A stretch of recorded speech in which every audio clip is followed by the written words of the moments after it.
সাইদ আব্দুল্লাহ, আমি আপনার কাছে আসি। আমরা যে বিষয়টা নিয়ে কথা বলছিলাম, ডক্টর জাভিন যেটা বলছিলেন যে ছাত্র শিবিরের যে পরিবর্তন যেটা এসেছে এবং এই জেনারেশনের ছাত্র শিবির, আমরা দেখেছি এই বিজয়টাকে তো কেউ আমরা বলছি না ঐক্যবদ্ধ শিক্ষার্থী জোটের বিজয়। এটা বিজয়টা ছাত্র শিবির হিসেবেই ট্রিটেড হচ্ছে এবং জামাতও সেই বেনিফিটটাই নিচ্ছে।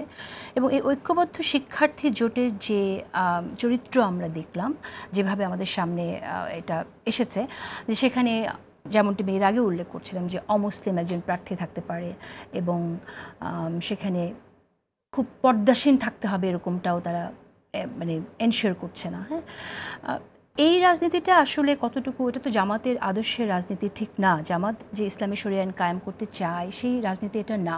যদিও জামাত বলছে আমরা অমুসলিমদের নমিনেশন দেব, এই কথাটা বলছে, তারপর আমরা আবার দেখছি যে ইসলামী ছাত্র শিবির যে পথে হাঁটছে, জামাত তাদের প্যারেন্ট অর্গানাইজেশন ঠিক উল্টো পথে হাঁটছে। তারা হেফাজত এবং চরমোনাই পীরের সাথে জোট করছে এবং এখানে আমরা দেখছি ঐক্যবদ্ধ শিক্ষার্থী জোটে যে প্যানেলে যে চরিত্র হয়েছে। আপনি কি মনে করেন যে এইটা যে এই কৌশলটা আসলে কতটুকু মানে সাধারণ মানুষের জন্য কি দেবে এবং তাদের রাজনীতির জন্য এটা কতটুকু বার্ডেন হতে পারে? সবার আগে আমি একটা কথা বলি, এই ডাকসু ইলেকশন কেন্দ্রিক আলোচনা, ডাকসু ইলেকশন কেন্দ্রিক আলাপ আলোচনা এবং এইটার সাথে ন্যাশনাল ইলেকশনকে একই সাথে সরলীকরণ করে দেখার পক্ষের মানুষ আমি না। এই ধারণায় যদি আমরা চলে যাই, তারপরে আমি অন্য কয়েকটা কথা বলি।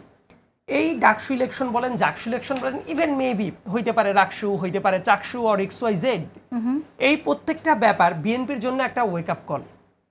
বিএনপির জন্য ওয়েক আপ কল এই কারণে, তাদের অনেক জায়গায় যে ধরনের বিশৃঙ্খলা চলছে, নেতাকর্মীদের ভেতরে অনেক জায়গায় ধরেন যে চাঁদাবাজের কিছু অভিযোগ আসছে, কন্ট্রোল করা যাচ্ছে না, সেই জায়গাটা কিভাবে কন্ট্রোল করা যায় এটা তাদের ভাবতেই হবে, কারণ আমরা একটা বেটার রাজনীতি চাই। আপনি তো কথা বলেন, আমার কাছে মনে হয় যে কিছু জায়গায় উন্নতি হচ্ছে, কিন্তু এখনো অনেক দেখভাল করার জায়গাটা আছে। অনেকের এখনো ঘুম ভাঙেনি, অনেকে মনে করছে 5 আগস্টের পরে গিয়ে বোধ হয় যে মানুষ অনন্যপায় হয়ে তাদেরকে ভোট দিবে। এই ধারণাটা যে কত বড় ভুল একটা ধারণা, এই ব্যাপারে আমি এই জন্যই বলছি তাদের একটা ওয়েক আপ কল দরকার ছিল। কারণ মানুষকে টেকেন ফর গ্র্যান্টেড নেওয়ার মতো বোকামি কাজ পৃথিবীর ইতিহাসে আর হয় না। কেউ যদি মনে করে যে ঠিক আছে আওয়ামী লীগ নাই, এখন আমাদেরকে ভোট বাধ্য হয়ে দিবে, আমি মনে করি এটা ভুল ধারণা। আপনাকে ভোট দিবে কেন? আপনি কি ভীষণটা তাদের সামনে দেখাইতে পারছেন যে দেশের জনগণকে কি দিতে পারছেন? এই জায়গাতে বিএনপির অবস্থান আরো ক্লিয়ার করা দরকার। যেসব জায়গায় ইনডিসিপ্লিন আছে, আমি মনে করি এই ইনডিসিপ্লিনগুলো একেবারে আয়রন ফিস্টের হাতে দমন করাটা উচিত। এটা যদি না করা যায়, সামনের দিনে একটা খারাপ সময় আসবে। এরপরের আলোচনায় যাই। এইসব ডাকসু ইলেকশন, জাকসু ইলেকশন, বিভিন্ন ইলেকশন সব সময়ের ভেতরে বয়সের যে একটা তাড়নার জায়গাটা থাকে, এই জায়গাতে কিন্তু একটা ধারণাও কাজ করে। দেখবেন এখন তো আসলে কেউ ক্ষমতায় নেই, কোনো দলীয় সরকার ক্ষমতায় নেই, ইয়েট কারো কারো ধারণা, এটা কিন্তু আমার কথা বলছি না, যে কারো কারো ধারণা যে ইয়েস হয়তোবা বিএনপি নেক্সট সরকার গঠন করতে যাচ্ছে, অতএব ছাত্রদল একটা ক্ষমতাসীন দলের আউটলেট হতে চলেছে। অতএব এইটার পর একটা বিরোধী ছাত্রদল বিরোধী যে অংশটা আছে, তাদের একটা পয়েন্ট কাজ করার চেষ্টা করতেই পারে যে ঠিক আছে ছাত্রদলকে আমরা দিব না। এ ধরনের নজির কিন্তু এই প্রথম না, অনেক অনেক অনেক বছর ধরে যদি আপনি ডাকসুর ইতিহাস দেখেন, আসলে যে ভোটারের মনে কি কি কাজ করেছে, এটা একটা স্পেকুলেশন। আর অনেকগুলো স্পেকুলেশন আছে। আমি কিন্তু একমাত্র স্পেকুলেশন বলিনি, এটা একমাত্র না, এটা অন্যতম একটা, আরো অনেক ধরনের ব্যাপার স্যাপার আছে। আবার আশেপাশে যে ধরনের ঘটনাটা ঘটছে সেটাও ইম্প্যাক্ট ফেলেছে। আবার একই সাথে আরেকটা ব্যাপারও মাথায় রাখা উচিত, হল কেন্দ্রিক রাজনীতি নামে না করেও চুপচাপে যারা করার সুযোগ পেয়েছে বছর ব্যাপী প্রস্তুতি নিয়ে, তাদের সাথে যারা হলেই ছিল না, ছাত্রদলের ব্যানারে রাজনীতি করতে গেছে, সময়ের পার্থক্য তো অনেক হয়ে গেছে। যেমন তারা লেটসে ছাত্রদলের যারা ক্যান্ডিডেট ছিল, কতজন জানতো যে এরাই ক্যান্ডিডেট হইতে পারে? 1 মাস আগেও তো নিশ্চিত ছিল না। আচ্ছা, কিন্তু যারা শিবিরের হয়ে রাজনীতি করবে, তাদের ব্র্যান্ড ইমেজটা দাঁড় করানো হয়েছে ওভার দ্য ইয়ার্স, এবং সেটা করার কারণে একটা বড় ধরনের পার্থক্য হয়ে যায়। ইয়েট জাকসু ইলেকশন নিয়েও কিছু কিছু জায়গায় কোশ্চেনেবল মার্ক আছে, সেই জায়গাগুলোতে আমি না যাই আজকের আলোচনায়, কারণ সেই ব্যাপারগুলো অনেক আলোচনা কথা বলবো আমরা। আমি জাস্ট এই পয়েন্টে আসি। আপনি যে বললেন যে এই যে কনভার্সনের যে যাত্রাটা বা বিভিন্ন কিছু, আমি মনে করি মওদুদিবাদ থেকে যে জিনিসটা এসেছে, এমনকি আমি অনেক জামাতের নেতাদেরকে বলতে শুনি যে তারা আসলে দুনিয়ার জন্য রাজনীতি করে না, তারা রাজনীতি করে পরকালের জন্য, আল্লাহকে রাজি খুশি রাখার জন্য।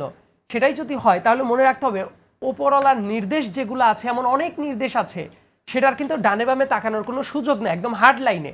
লেটস সে আরেকজন মানুষ সে যখন ইসলামের নামে রাজনীতি করছে না, সে কিন্তু জনগণের কাছে বলতে পারে যে ভাই ধর্মীয় বিশ্বাস যার যার কাছে, এটা আমার রাজনৈতিক ভীষণ, এই জন্য আমাদের আচরণটা এইরকম। কিন্তু আপনি যখন ঘোষণা দিবেন যে আমরা দুনিয়ার জন্য রাজনীতি করছি না, আমরা রাজনীতি করছি আখিরাতের জন্য, তার মানে আপনি কিন্তু ওইটাকে একেবারে ফার্স্ট অ্যান্ড ফরমোস্ট হিসেবে এন্ডোর্স করছেন। কিন্তু তারপরের কৌশল যদি এমন হয় যে ভোট পাওয়ার কৌশলের জন্য আপনি রাজনীতি করছেন, তাইলে কিন্তু আপনার অরিজিনাল প্রিন্সিপাল যেটা, সেইটাকে কিন্তু কোশ্চেন করার একটা জায়গা তৈরি হয়। সেটা বোধহয় জাবিন আপু বলার চেষ্টা করছিলেন। এবং আরেকটা ব্যাপার যেটা জাস্ট একটু সংযুক্ত করি, এই জায়গাতে বিএনপির জন্য যেমন একটা ওয়েক আপ কল আছে, আবার আরেকটা জিনিস এই ডাকসুকে কেন্দ্র করেই যদি ওভারঅল প্ল্যান কেউ সাজায়, সেই জায়গাতেও বড় একটা ব্লান্ডার হওয়ার সুযোগ আছে। কারণ ডাকসুর কেন্দ্রিক ইলেকশনের কথা যখন বলবেন, সবচেয়ে সেলিব্রেটেড ফেস আমার অত্যন্ত শ্রদ্ধেয় ব্যক্তি মাহমুদুর রহমান মান্না ভাই যখন ইলেকশনে গেছে তারপর জামানত বাজেয়াপ্ত হয়ে গেছে, কিন্তু তার মতো সেলিব্রিটি মানুষ আসলে আমরা জানি, কারণ তখন তো মান্না ভাই নিজের সংগঠন ছিল। তবে আমার কাছে যেটা মনে হয় যে এই যে পলিসি কাজ করবে কি করবে না, সেটা সামনের দিকে আমাদের তাকাতে হবে।